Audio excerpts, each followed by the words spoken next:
in to NHK Newsline and Yoshio Gatsura. People across Japan are remembering tens of thousands of lives lost 14 years ago. On March 11th, 2011, a massive earthquake and tsunami devastated Japan's eastern Pacific coast, triggering a nuclear accident that still impacts the region today. And a warning, our coverage includes images of the disaster some viewers may find disturbing.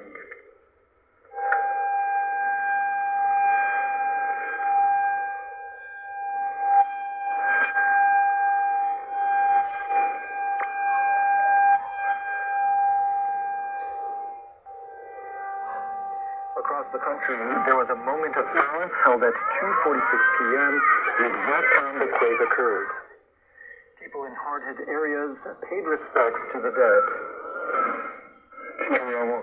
My father was swept away by the tsunami. Looking back on what happened at the time, we must pass on our experiences to the next generation. Officials say over 22,000 people died or went missing, including deaths in the years that followed caused by disaster-related health problems or complications. The magnitude 9.0 quake struck on Japan's northeastern coast, producing tsunami which struck vast areas. At points, the waves were more than 10 meters high. The Tokyo Electric Power Company's Fukushima Daiichi nuclear power plant was severely damaged, causing subsequent meltdowns. The accident forced tens of thousands to flee. Over 20,000 Fukushima residents remain displaced. In some of the places where evacuation orders have been lifted, only small numbers have moved back. People like Sato Uchi, who misses his neighbors. I'm wondering what we can do to bring as many people back here as possible, but that seems difficult. This year's commemorations come at a tough moment for people in the city of Osunato in Ibaraki Prefecture. The area, which was devastated by the tsunami 14 years ago, was recently struck by massive wildfires. The flames were only contained a few days ago. Now, residents are reflecting on two tragedies. I hope neither a major quake, tsunami, nor a wildfire ever happens again.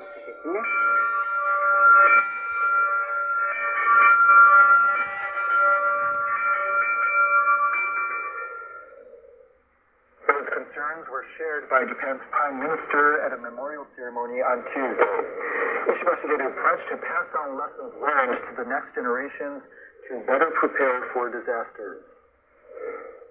Ishiba said he feels a deep sadness thinking about people who lost loved ones. He expressed sympathy to all those affected.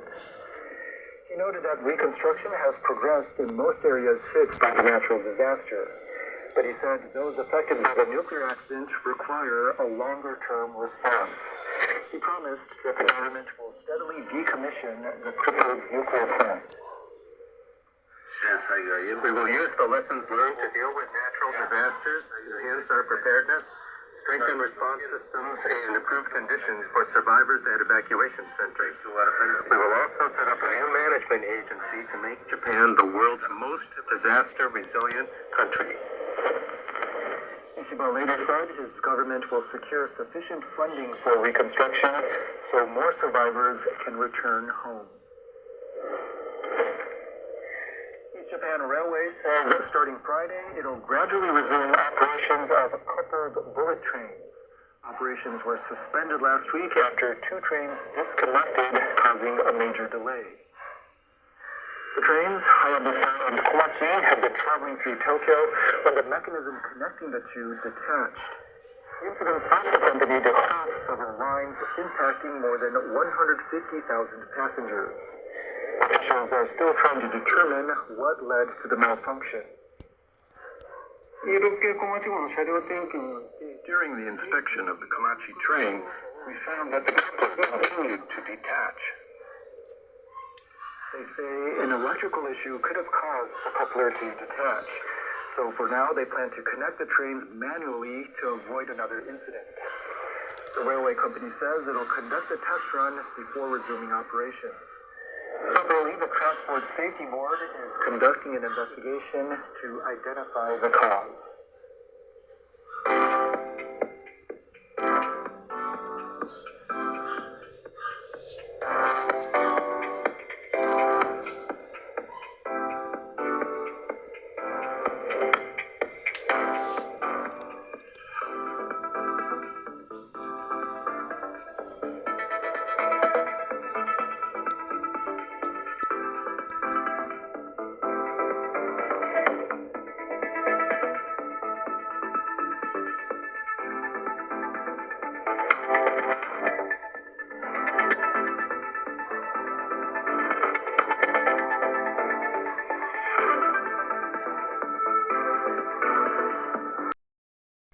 China's National People's Congress concluded its annual meeting on Tuesday after setting this year's economic growth target at around 5%. Nearly 3,000 delegates, including Chinese President Xi Jinping, voted on 7 proposals in the final session in Beijing.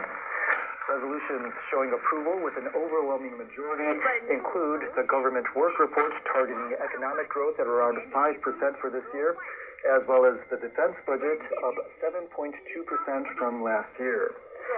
The government aims to provide fiscal stimulus amid an economic slowdown and promote policies prioritizing boosting consumption and domestic demand. On Monday, Beijing raised import tariffs on some U.S. agricultural products in response to Washington's additional levies on Chinese products. Observers say the focus is on whether China can maintain its economic growth amid intensifying trade friction with the U.S. Philippine authorities have detained former President Rodrigo Duterte. The arrest warrant comes from the International Criminal Court, which wants him to stand trial for suspected crimes against humanity.